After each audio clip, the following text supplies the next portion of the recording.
السلام عليكم ورحمة الله وبركاته. بسم الله الرحمن الرحيم.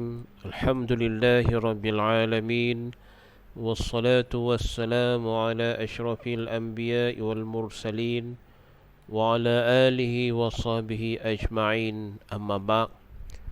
Alhamdulillah, kita panjatkan kesyukuran kepada Allah Subhanahu wa taala kerana dengan limpah izinnya masih diberikan kesempatan oleh Allah Subhanahu wa taala untuk dapat sama-sama kita meneruskan pengajian bacaan ayat-ayat suci Al-Quranul Karim. InsyaAllah pada kali ini kita akan membincangkan bacaan daripada surah Asy-Syarh, bermula daripada ayat 1 hinggalah ayat yang ke-8. أعوذ بالله من الشيطان الرجيم. بسم الله الرحمن الرحيم. ألم نشرح لك صدرك ألم نشرح لك صدرك. Dalam ayat yang dibacakan tadi, dari segi bacaan yang perlu kita ambil perhatian iaitu pada sebutan huruf Hamzah. Huruf Hamzah ini makhrajnya di pangkal kerongkong, yakni berdekatan dengan bahagian dada. Jadi bila kita sebut A, maka bunyinya keluar di bahagian pangkal kerongkong. Alam, alam. Kemudian kita bertemu dengan mim mati bertemu huruf nun. Kaedah dia, sekiranya di atas mim itu ada tanda sukun, maka dibaca dengan hukum izhar syafawi, yakni kita nyatakan ataupun jelaskan bunyi mim mati tersebut. Kemudian nashrah, di situ ada huruf shin, yang mana huruf shin ini bersifat dengan tafashi. Tafashi artinya berhamburan udara. Jadi bila kita sebut nash, maka pastikan berhamburan udara. Huruf shin ini makhrajnya adalah di tengah lidah.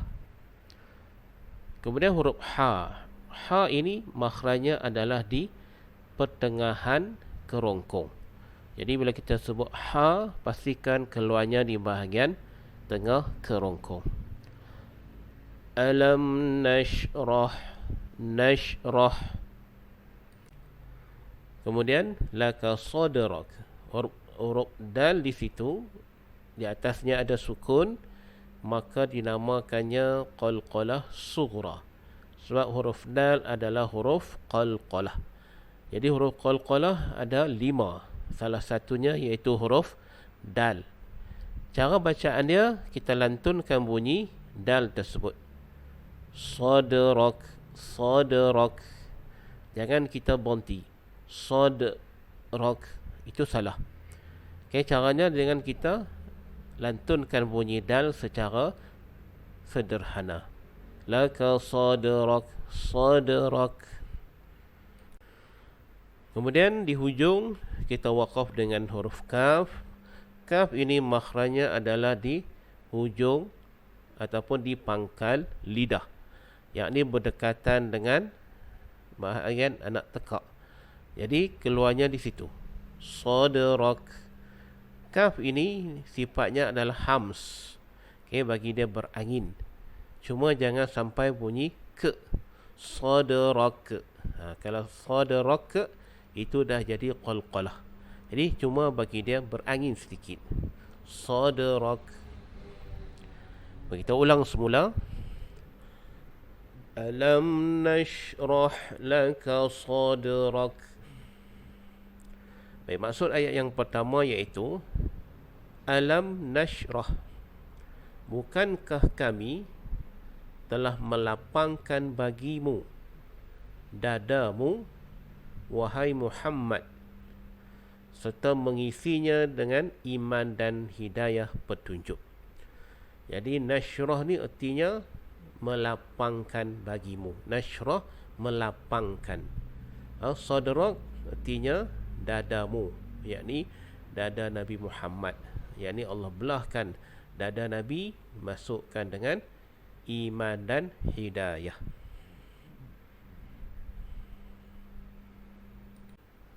Ayat yang kedua, wa wada'na 'anka wizrak, wa wada'na 'anka wizrak.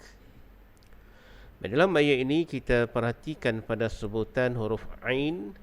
Huruf Ain ini makhrajnya di tengah kerongkong. Jadi pastikan bunyi Ain itu keluarnya di tengah kerongkong. Wa wada'na, wa wada'na 'anka. Nun mati bertemu dengan kaf, hukumnya adalah ikhfa haqiqi. Jadi dibaca dengan dengung dua harkat. Cara dia kita renggangkan sedikit hujung lidah. Wa wada'na 'an, dan dengung kaf adalah di pangkal lidah. Jadi dengung itu keluar di situ. Kemudian wizrak, huruf zai, sifatnya adalah sifat bunyi dia umpama bunyi lebah. Dia termasuk dalam sifat sofir, berdesir. Jadi pastikan zai dibunyi dia umpama bunyi lebah. Wizrak, wizrak. Dan kaf seperti mana yang kita bincang pada ayat yang pertama tadi. Wa wada'na 'anka wizrak. Maksud ayat yang kedua iaitu wa wada'na 'anka, dan kami telah meringankan daripadamu wizrak, bebanmu, yakni menyiarkan Islam. Wa wada'na 'anka, jadi dan kami telah meringankan daripadamu wizrak, yakni bebanmu dalam menyiarkan Islam.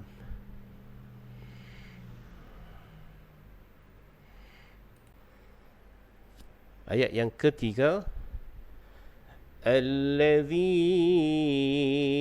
anqadha dhahrak, allazi anqadha dhahrak.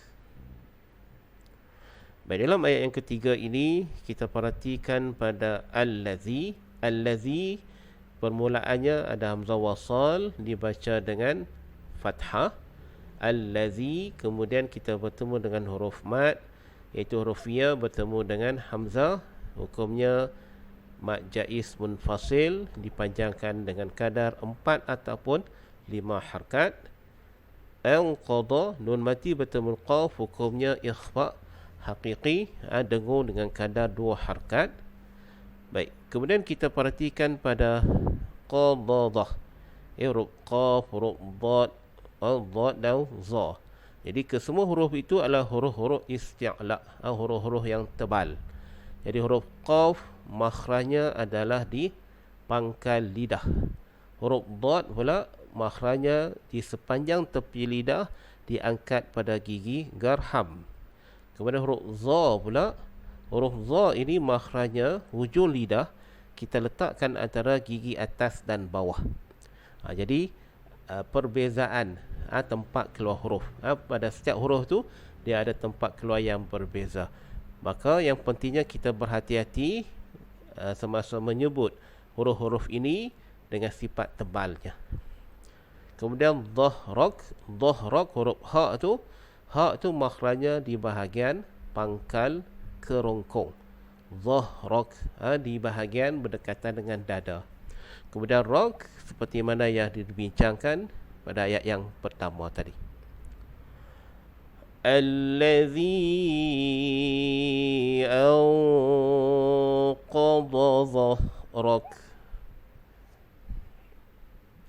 Maksud ayat yang ketiga iaitu yang memberati tanggunganmu dengan memberikan berbagai kemudahan dalam melaksanakannya.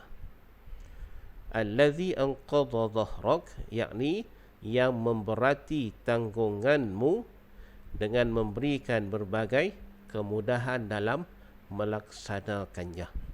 Jadi Allah permudahkan segala urusan Nabi Muhammad sallallahu alaihi wasallam dalam menyampaikan dakwah Islamiah. Ayat yang keempat, wa rafa'na laka dzikrak, wa rafa'na laka dzikrak. Dalam ayat ini kita fokuskan pada sebutan ain. Ain ini makhrajnya di tengah kerongkong. Kemudian zik, huruf kaf, makhrajnya di pangkal lidah, dan juga waqaf dengan kaf juga. Jadi pastikan kedua-dua tempat itu kita sebut dengan berangin. Zik, rok, jangan sampai zik, rok. Itu dah sampai bunyi qalqalah. Dia hanya berdesir sahaja ataupun dia hanya berangin sahaja. Zik, rok. Wa rafa'na laka dzikrak. Baik, masuk ayat yang keempat, iaitu dan kami telah meninggikan bagimu. Wa rafa'na laka, maksudnya dan kami telah meninggikan bagimu dzikrak, sebutan namamu, yakni sebutan nama Nabi, dengan menggunakan pangkat Nabi dan berbagai kemuliaan. Jadi Allah angkat Nabi itu dengan darjat yang tinggi.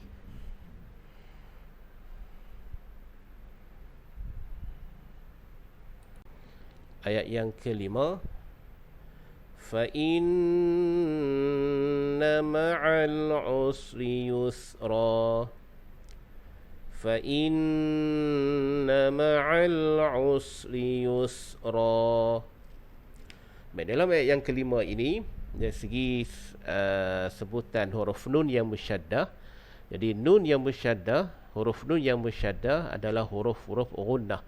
Huruf gunnah ni dia ada dua, iaitu huruf nun dan huruf mim. Jadi nun dan mim ni bersifat dengung apabila ada syaddah. Jadi di sini nun yang bersyaddah maka dibaca dengan dengung, yang dipanggil dengan wajibal gunnah ataupun wajibul gunnah. Jadi dengung dia boleh sampai 3 harkat, 2 ataupun 3 harkat. Fa inna, suka nak diingatkan sebutan in tu jangan kita bunyi in. Fa in, kita nipiskan lagi. Fa inna ma'al. Kita nipiskan hamzah.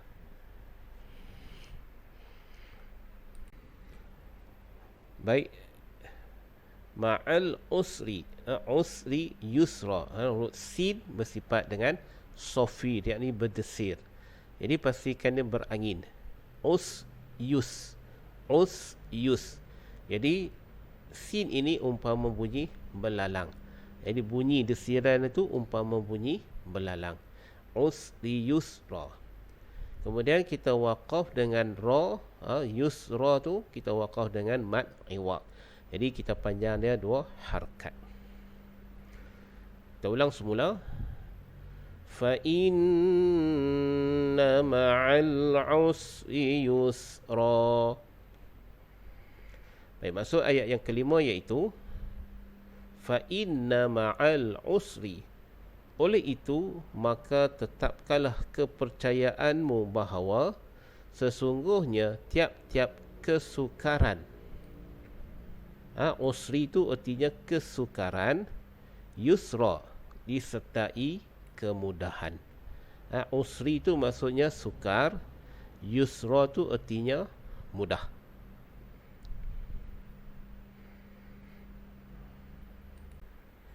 Ayat yang ke-6, inna ma'al usri yusra.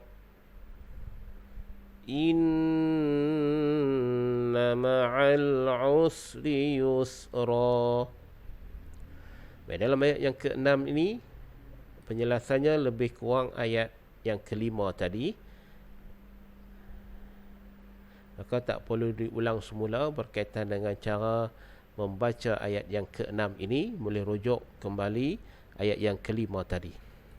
Baik, makna ayat yang ke-6 iaitu inna ma'al usri yusra. Sekali lagi ditegaskan, sesungguhnya tiap-tiap kesukaran itu disertai dengan kemudahan. Allah ulang sekali lagi bahawa setiap kesusahan yang kita hadapi itu pastinya akhir nanti kita akan diberikan kemudahan. Susah dulu, senang kemudian.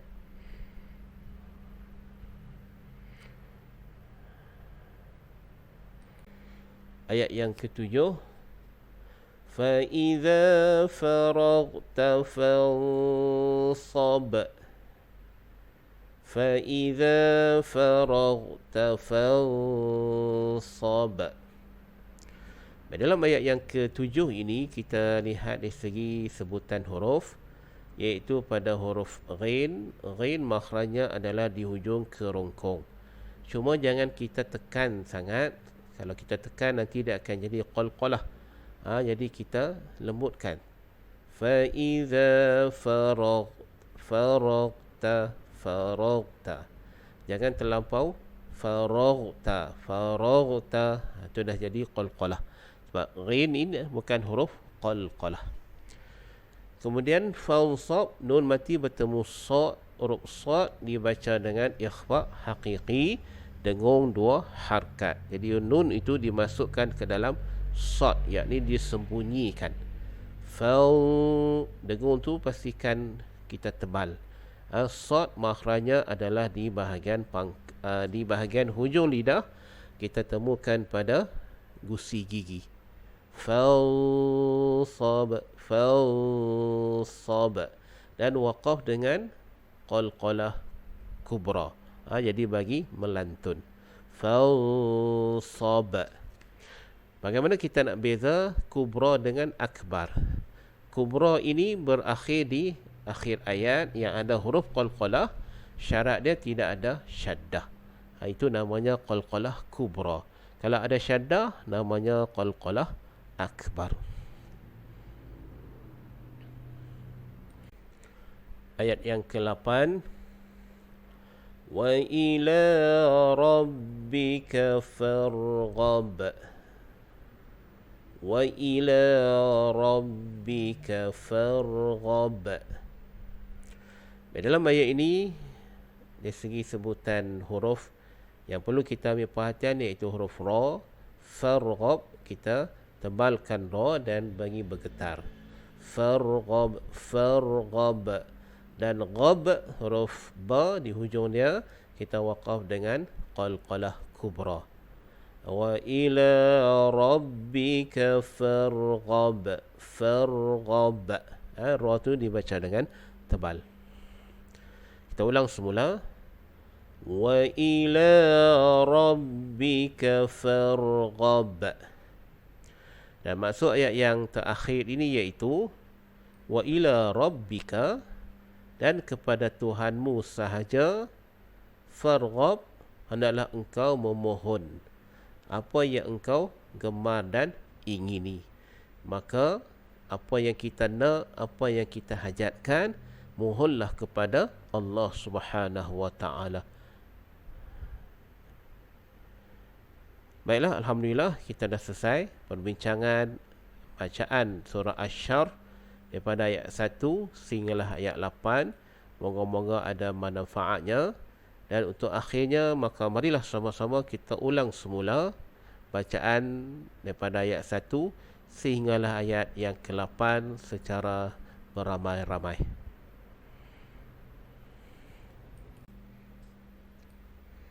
A'udzu billahi minasyaitonir rajim. Bismillahirrahmanirrahim. Alam nashrah laka sadrak wa wada'na 'anka wizrak alladhi anqadha dhahrak ورفعنا لك ذكرك فإن مع العسر يسرا إن مع العسر يسرا فإذا فرغت فانصب وإلى ربك فارغب صدق الله العظيم. Alhamdulillah, moga-moga apa yang dibincangkan tadi memberikan manfaat kepada semua dan dapat membetulkan bacaan surah Asy-Syarr ini di dalam solat masing-masing. Sekian dahulu, kita jumpa lagi. Assalamualaikum warahmatullahi wabarakatuh.